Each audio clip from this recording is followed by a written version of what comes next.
ESPNFC Daily, K. Marie, LME, Shaka Hislop, Gab Marcotti. Oh, wow. What drama we just saw between Netherlands and Argentina. There is nothing like the World Cup, nothing like the knockout rounds. It went all the way to penalties, and it's Argentina who will be advancing. Can you believe what you just saw, LME? I have no idea where to start. I have no idea what to say. I don't know how much I'm going to make sense. That was exactly why we love this game, why we love this sport, why we love the World Cup, why it has entertainment and thrills and goals and sneaky free kicks and Lionel Messi and Dibu Martinez. It was ridiculous in every single way. Everything was a chapter that had drama at the end. Everything was a telenovela. Everything was a match within a match. Everything was a fight within a fight. Oh, and by the way, the ref also wanted to be the protagonist here with 14 cards as well. This was unbelievable. One of the best games, most thrilling matches in recent World Cup history. I don't know where to begin. I don't even know if I've made sense, K. Murray. Unbelievable. Congratulations, Argentina. And vamos, Emiliano Dibu Martinez, Aston Villa with you all the way. Well, listen, that's actually where we'll start, because I know Shaka can't stay with us for too long, and we'll keep picking out bits about Verkost as well. We must talk about him. We'll talk about Messi, don't worry. But let's talk about Emi Martinez, Shaka Hislop. Yeah, an incredible performance between the sticks and in the penalty shootout. I mean, saving the first two, it really gives Argentina a buffer in the penalty shootout. And more to that point, it leaves the Dutch with no room for error. Okay, the final three penalties were converted, but I thought the start that he gave them allowed Argentina's kickers to step up with a certain amount of confidence and a little sense of relaxation. Of course, Messi taking the first for Argentina. Whenever we have penalty shootouts, whenever we have upsets, as we had earlier on today, there's always a discussion around who goes first and the order and where do you put your best penalty takers. This time, Argentina going with Lionel Messi as their first penalty taker.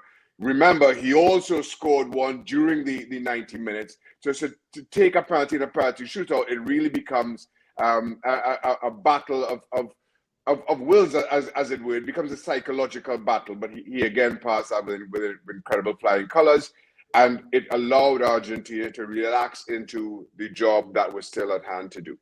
Yeah, Lionel Messi. Gab, we must talk about him, obviously, as we're just hearing there from Shaka, taking 2 penalties on the night and a pass that was so sublime for that goal from Molina as well. The magic man just continuing to deliver. Yeah, I was obviously early on in the game. They ended up scoring, I think, roughly the same time as it against the Australia game. Yeah, big game, big Messi performance. It really was. It really was. So what stood out for you the most then, Gab? Because there's probably a few little storylines here. I think what was, just to add to all the drama at the very end of it, to see Lautaro Martinez, after the World Cup he's been having, stand up and that responsibility be on his shoulders. It was a huge moment for him. And in this moment, it's almost like all that weight of what we've seen so far from him couldn't be off his shoulders, at least for now. Yeah, obviously Lautaro's been criticized. He had the starts early on, and to come back and do a lot of the hard running later in the game. Obviously, that was really big, and then obviously the biggest responsibility of all, converting the penalty. Yeah, just wonderful stuff to see. So, what stood out to you the most then, LME? Now that you've had time to catch your breath and think about everything that we've just seen. I don't know. It's so difficult to decipher. Let's begin with that. Ridiculous pass from Lionel Messi, that reverse assist, one of the best I've seen. It was so good that I think Nathan Ake was still looking for it 5 seconds after the goal happened. It was unbelievable. And I think in the first half, it was really instrumental just to show how, yes, we've been talking about Messi dependencia, and Netherlands were doing pretty well to that point. Argentina were not being as aggressive from a diagonal passing perspective. So Messi had to be like, look, let me just take care of that. So that to me is a speaking moment. And it looked pretty good throughout the game. Obviously, the penalty and the Netherlands got to go back. But, that free kick, K. Murray, is worth talking about. The one that equalized for the Netherlands and sent it to extra time. It was so Dutch. It was subtle, genius, sneaky, and it took a Burnley striker to send the Netherlands to extra time, which added just that extra sense of excitement. And then obviously, I was happy to see that Argentina, because psychologically, they really could have fallen in extra time and they didn't. And then the man of the hour, Emiliano Martinez, just amazing, just amazing. I mean, I can talk about him all day. I won't. Yeah, about Weghorst as well. Honestly, we've seen some amazing footage. If you're following the Bundesliga, you'll know all about this player. This is a player who is no stranger to scoring goals. He's really, really stepped up in this World Cup as well. Even when he was at Wolfsburg, we're looking at every other game, he's scoring a goal, this player. And that was nothing new as well, that free kick that Luis was just talking about, this footage that's come up. I think it was against Bielefeld about 2 years ago, that he's done something very similar to that. So I don't know who's scouting that, if they expected that anything like that might happen in those moments. But Gab's had to shoot off. Something's come up. Obviously, he's in Qatar right now, so there's a lot going on, especially at a time like this. And I know that we'll also have Shaka going off soon as well. But Shaka, what's your overriding thought of this? Do you think Argentina are a deserved winner in the end in this? Or when it comes to a penalty shootout, can you just say it could have gone either way and you can't really decide who was the deserving team in this? Yeah, in a penalty shootout, so you judge who's deserving winners over the 90 minutes or 120 minutes. But I thought Argentina was certainly the better of the two teams over 90 minutes. So I have to say I thought they were a little bit lucky in some regards. How Paredes stayed on the park is simply beyond me. I thought the referee was very kind. Very, very kind to allow Paredes to continue as he did. He could have been sent off on a couple of occasions. But the big concern, despite Argentina, as I say, I feeling better, being better over the course of the 90 minutes, is that they again throw away, or let me not say again, but they throw away a 2-goal lead where it was very comfortable or felt very comfortable. And it was just a matter of time. And give the Dutch credit for that well-worked free kick at the very end. That was a gutsy move. But to that point, I think about Argentina in their last game against Australia. 2 goals up, concede one, and very easily could have conceded a second, but for Emiliano Martinez, again, coming up trumps in what, the 94th, 95th, something like that. And that's a concern. If we are talking about, especially Brazil's exit, the favorites left in this competition, defensively, that's not been World Cup winning finishes to these games, certainly from a defensive perspective. So that is something that Lionel Scaloni, once it just settles, will have to address with his troops. But give Argentina their credit. Oftentimes when somebody comes back from 2 down, momentum in the Dutch camp, you often see the penalty shootout go in favor of that team. But Argentina certainly bucked that trend. I'm going to have to do like Gab now and disappear. I've got to be somewhere else. Shaka Hislop, it's always good to have you, and I know that you probably have more important things to do than being with your lovely friends Kay and yours. I'm not even going to comment to that, Ellie. I'm not even going to pass comment. Shaka, we love you. Thank you so much for being here, my friend. Have a good rest of your tournament. Take it easy. All right, Kay, it's just me and you now. It is just me and you. Do you know what? I'm glad, because I want to talk to you about something that you've been talking about all tournament. Yeah. Last one standing now. South American, Argentina. We were wondering if this was the year that we are going to see a South American side lift the World Cup. And Brazil were the favourites, and today they've gone out. And at one point as well, it looked as though it might be Argentina too, because you always feel that momentum plays a huge part in these kind of games. And I was thinking inside, is this suddenly going Netherlands' way? Is it gone in their favour? And I couldn't decide it, like various points throughout this whole game. Is it going their way now? Is it their way? I love the feist from the two sides in extra time. I love seeing that from both of them. It felt like, you know, just growing up, it gave me so much nostalgia of those big battles on the pitch. But in the end, Argentina have seen it through. Is it their destiny? Is this the year that Lionel Messi finally does get to lift? I have no idea. I know, because we've had so many surprises, haven't we? Yeah. That's the thing, because there's been so many twists and turns to this World Cup. I don't know what to tell you. You would think that the football gods are looking down on us and saying, all right, I know we scared you a little bit, but it really is Lionel Messi's time to win this World Cup. To your point about South Americans, I said something, I tweeted something during the match when it went to extra time. And that's why I was saying that I was very happy from a neutral standpoint, and I guess a South American one, to see that, psychologically speaking, Argentina kind of came back into themselves in extra time, because I thought once that free kick went in from the Dutch, I thought that's it. They're going to fall like a flan in a cupboard. They're just completely going to mess up here, and they're going to just let the moment get the best of them. But to their credit, they didn't. They kept fighting. They kept pushing. Obviously, some sneaky moments. They hit the post in extra time as well. Some good chances from Lionel Messi, and they took it to penalties. And even in penalties, Kay, I thought psychologically they would mess up, but they didn't. So I think that right now they're looking very good on beating a very strong Croatia. Though, okay, I mean, we thought Brazil were going to win it, and look what Croatia did. So I don't know, but I'll tell you something. It's definitely taking a lot out of me to think that, Messi and Argentina can make it to the final. This is going to be quite an interesting semifinal ride. It's kind of amazing.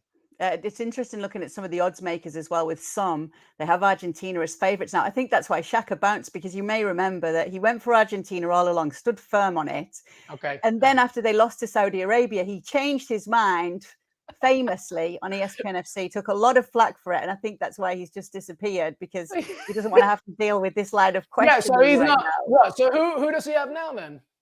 Oh, well, that's the fun. Like, now I don't know, because he stayed firm on Brazil. He wouldn't turn back even when we were seeing the World Cup. And you can't go back on Argentina, right? Okay, you can't allow him to do that anymore. Well, we didn't. And then we wiped the slate clean. But even when we gave everybody the chance to do the slate again from the knockout rounds, I don't think anybody picked Argentina to go all the way and win it. And obviously, it's still early days right now after what we've seen from Croatia. You can't underestimate them. And we've got the other quarterfinals coming up too.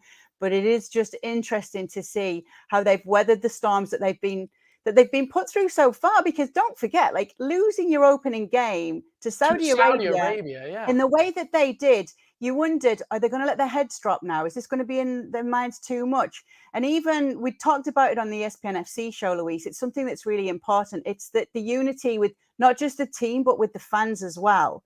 Yeah. And on that Messi missed penalty, even in this tournament, you're hearing the fans, Messi, Messi, straight away after him, to boost him up, to show that everybody's behind the whole team. And it just feels like they're all together as one in this. And I know that's usually the case when it's a World Cup, that you are behind your nation. It's not like in domestic football where you might be getting a bit frustrated with your side as the tournament goes on. But they just have that sense of inevitability in those, even before coming into it, before it, so many people were like, oh, is this written? Yeah. But this is just because this is recency bias as well, Luis. It's because of what we've seen. We just finished watching it, and we're part of it. Because we've got all what's coming up. Yeah. Who knows what we're going to be talking about tomorrow? You bring some really good points. One, I think the Argentina faithful has been a determinant factor. It did, a couple of those matches felt like La Bombonera or Monumental. You definitely felt that Argentinian support, and I think you make a really good point about the unity within this team.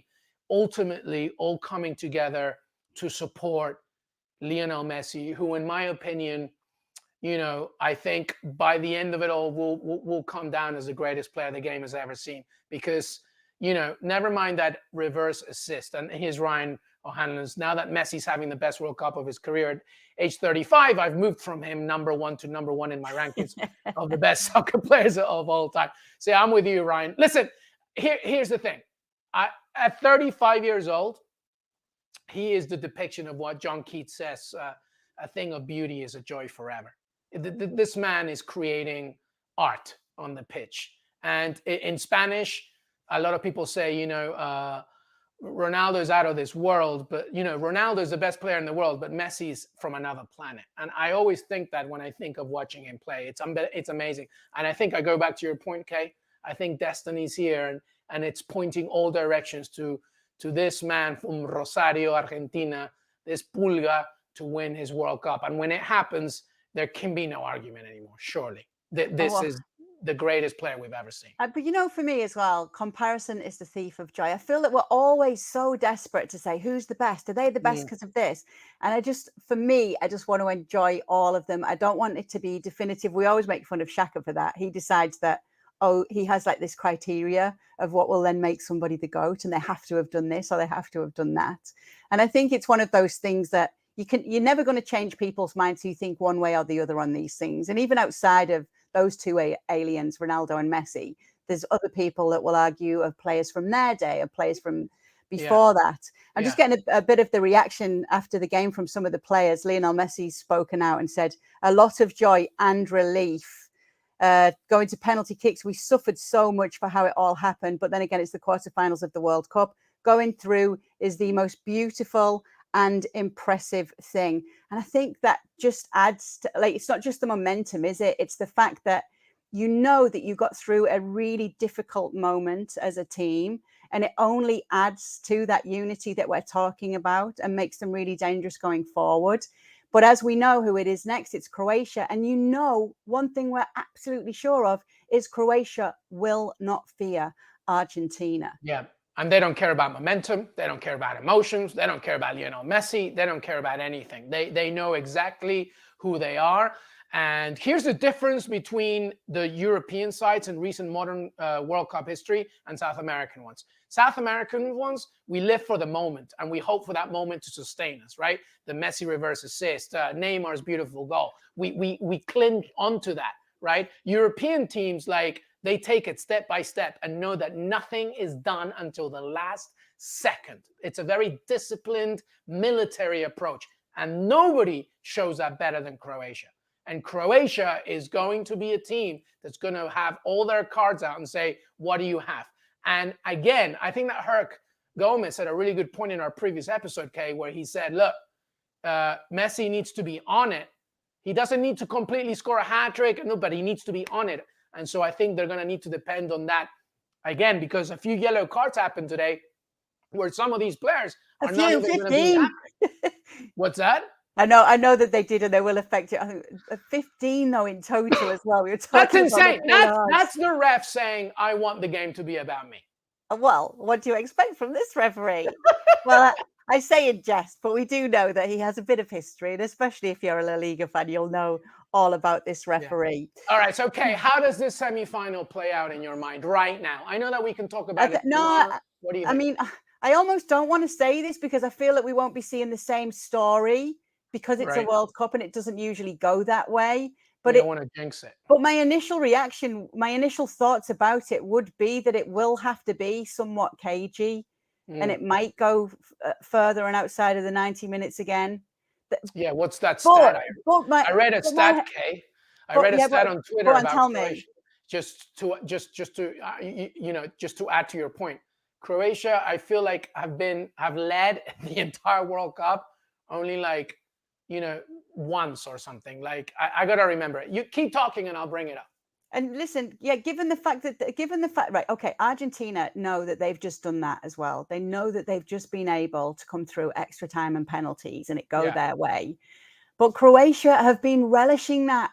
2018, 3 times past the 90 minutes. In this tournament, they've done it twice already. You always think, and you talk about, they're going to be tired. They're a team with older players in it. And it just doesn't seem to faze them. They just seem to just get on with it. So there is a feeling to me that it would do that. But then another part of me says there's absolutely no way that's going to happen again.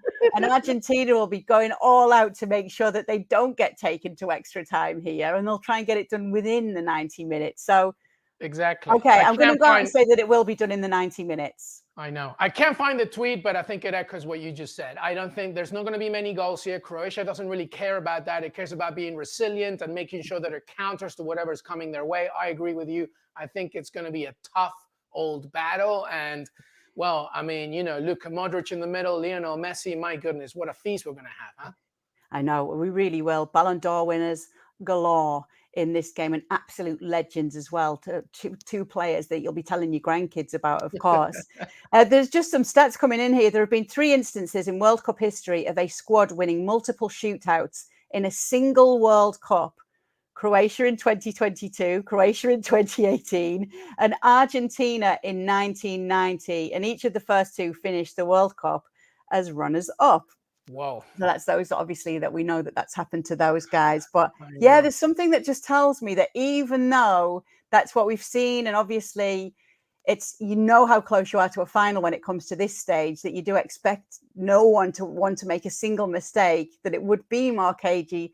There's just something in me, just seeing that passion as well in Argentina today, that tells me that they are going to be up for this and trying to get it done before it goes to that. I know, but this Croatian side, Kay Murray, this Croatian side, by the way, Lionel Messi quotes to the TV, he was talking about the referee, right? Because we've been talking about the referee and, you know, how many yellow cards. And he knows this referee well. Exactly, back from La Liga days. I don't want to talk about the referee, because if you talk, they sanction you. FIFA should think about it. You can't put a referee like that for these games. You can't put a referee who isn't up to the job. Well, you just talked about it, Lionel Messi. I love that. I'm not going to say anything, but he shouldn't have done it because he's not up to the job. I'm not going to say anything, but he was awful. What are you doing? Yeah, no, I mean, to be honest, though, I don't think anything's going to happen. Everyone's desperate to see Messi in this semi-final. No, so that's, we know that's one side. It's done. And there is still the possibility of Portugal and Argentina, just putting that one out there, because I know a few people have got that as their final. But now we have Portugal against Morocco and France against England coming up tomorrow. Portugal against Morocco. Any feelings as to how that's going, and who have you got going through? Well, I think Fernando Santos now has a very good blueprint of what he can do with Cristiano Ronaldo on the pitch and without him. Without him, clearly you saw the dynamic way that the trio up front works, and, you know, Rafa Leao gets more involved, Bernardo Silva and Bruno Fernandes, they take more action, and obviously Gonzalo Ramos, the 21-year-old, you know, being more dynamic. But, and you might get shocked here, okay, I think this is a game actually where you do start Cristiano Ronaldo, because Morocco offer a different type of obstacle. They are a little bit like Croatia, where they're going to be very good at countering, very firm at the back. And I think that Portugal is going to have to really think and do more than what Spain couldn't do, which is Spain just had a plan A. Portugal need to maybe look at plan B and think, can we stop them? Can we score against them from an aerial perspective? Can we do more set pieces? Can we be more direct and have a target man, which is where Ronaldo comes in? So, okay, I tell you what, I see Ronaldo starting here just because of that factor. I think once Morocco gets a little bit too attentive to Ronaldo as a target man, it allows other players to come in and be more creative. That's what I think. What do you think? I feel he almost hinted at it, even though he gave the whole, we don't talk about Ronaldo. No. He half did, didn't he? He was telling everybody off, rightfully so, for because I can see how frustrating it must be that once you do sit down in a press conference, that it feels like every question ends up being about one player. He did bring it up, okay, last time, didn't he? He was the one that said about. But he brought it up, and they know they can say this, but they know it's the star player. If the star player is being benched, there's no way he can expect to sit down and the conversation not be about him. So, and he's been the star player for years, so of course that's going to happen. But then he started to say, along the lines of, you know, you have to cater to every game, different game plans, what you're saying. And it almost hinted that it might not be the case that Ronaldo doesn't start the next game, even though we had this fantastic performance from Gonzalo Ramos. Now, I'm not saying that's what's going to happen. I'm just saying he did put some type of little hint in there. Now, whether that was to deflect and to just say, I don't want to get into speculation about this right now, or whether, to your point, it is because he's planning for a certain way against this team, that we will see Cristiano Ronaldo from the start again in this one. So that's going to be interesting to see there. France against England is the other game coming up. Obviously, and I'm not here for that show, champions. Yeah, and I'm not here for that show live after that. No, I know you're not.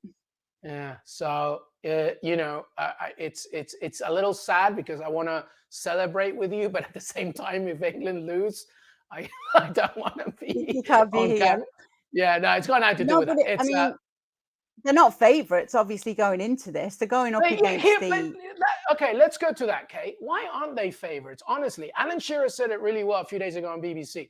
You know, we're talking about Mbappe. Clearly, Mbappe is somebody to really put our focus on. Antoine Griezmann, who has been very good at this World Cup. They have tremendous talent from all over the pitch. But so do England. Jude Bellingham Mhm. is ridiculous. Harry Kane is one of the best strikers out there. You have the likes of And doing a lot more than just being a striker right now.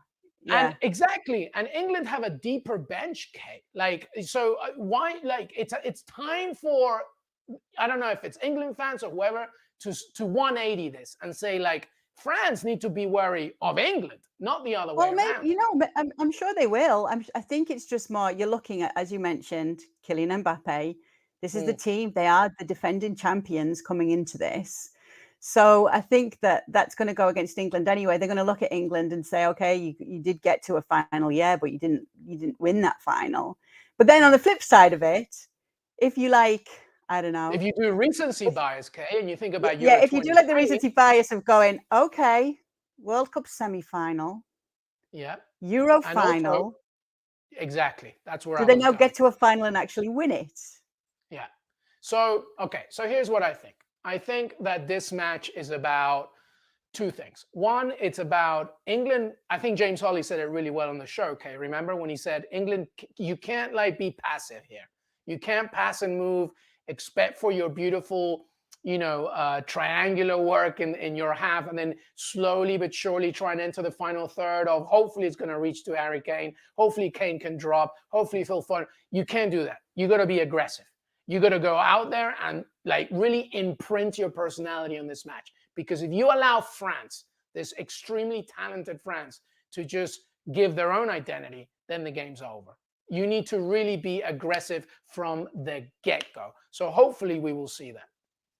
Yeah, I mean, I wonder, we've seen two quarterfinal games now today. Both of them have gone to penalties. I wonder what tomorrow will offer us. Do you think that we might see that? I mean, what's the point in even asking you? How can we even tell at this point? Hey, I think we've happen? aged like 10 years today as well. Is that Which is the last thing we need to do. Now, listen, Portugal, if they do go a bit further, yesterday on the old Twitter, I saw a lovely tweet about a big Ronaldo fan who had Ronaldo, like a Ronaldo silhouette shaved into the back of his head. Here we go. And so, put it to you, and our producer Rob and I had a little this bit to of a me giggle with you. And now we have the receipt. You've put, and this is not a mock-up tweet from us. If Portugal win the World Cup and Ronaldo scores, I'll get this done. Yeah, operative word. Why can't it just be one or the other? No, no. I said to you, no, because look at this haircut. There's no way. You can shave it the next day. No, okay. Who wouldn't want Ronaldo on their back of their head like that? No, if Portugal, I have a reputation to uphold, K. Murray. I can't walk around New York City like that. Actually, I'll probably look like everybody else. No, well, we've got the receipts, and it's definitely within the realms of possibility that could happen. If Portugal wins and Ronaldo doesn't score, I'll go in the streets. Like, I live very close to South Street Seaport, where our ESPN studios are as well, and I'll do a big "see you." Like, I'll do that. Like, that's pretty good, right? If Portugal wins and Ronaldo scores, I'll do that haircut. So no, they'll even bat an eyelid in New York if you just start jumping around doing you. Not the thing when you walk down the street in New York, nothing surprises you. Yeah, that's true. But Kay, remember who I'm married to. She won't take this. She won't accept. Yeah, she can take the video. So we've got to chat about Brazil, and obviously, when we talk about Brazil, this is a team that you write about often. There's some great insight to Brazil from you on the Gab and Jules podcast before the World Cup as well. So let's talk about what this means for them today, going out at the quarterfinals again. One thing we do know is Tite's gone. We knew that was going to happen anyway, didn't we? Yeah. After the World Cup. Yeah, we knew that. So we knew Tite was going to go. Neymar, is this Neymar talking? Yes, he says, honestly, I do not know. I think talking now is bad because of the heat of the moment. Maybe I'm not thinking straight. So this is speaking to reporters right after the game in Qatar. He said, to say that this is the end would be rushing myself, but I don't guarantee anything either. Let's see what happens going forward. I want to take this time to think about it, think about what I want for myself. I will not close the door to playing with Brazil, nor do I probably want to. There's a bit more talking about. So they're obviously asking him if he's going to continue playing international football, Luis, by the sounds of it there. I'm just reading his bio, just reminding myself that he's 30. So there's no way in the world, Kay, and he said it already himself right after the loss. So I think that tells you a lot. I think that there's what was lost in it today? him leveling Pele's record. Yeah, that's very true. It completely got I mean, it was said once he did it, and then everybody forgot about it. I mean, 77 goals for his national team, tying Pele. That's remarkable. He's 30 years old. I definitely see him in 2026. I think it can happen. Yeah, I hope we do as well. But yeah, Brazil out. Nobody really saw that coming, at least among our ESPN guys. So if you are looking to make bets, just go against what any of us say, and you'll probably win yourself Just some do money. the opposite. It's like Seinfeld. Yeah. Whatever George Costanza was doing, just do the opposite. Like, just do the Yeah, opposite and of what we tell you. You'll just be do fine. the opposite. And thanks for rolling with us today, guys. Thanks for being with us. Things come up all the time. Our guys had to go off and do other bits and bobs in Qatar, but we will have more of our team on with us tomorrow when we do look back on those other 2 quarterfinals. Make sure you join us then on the Daily.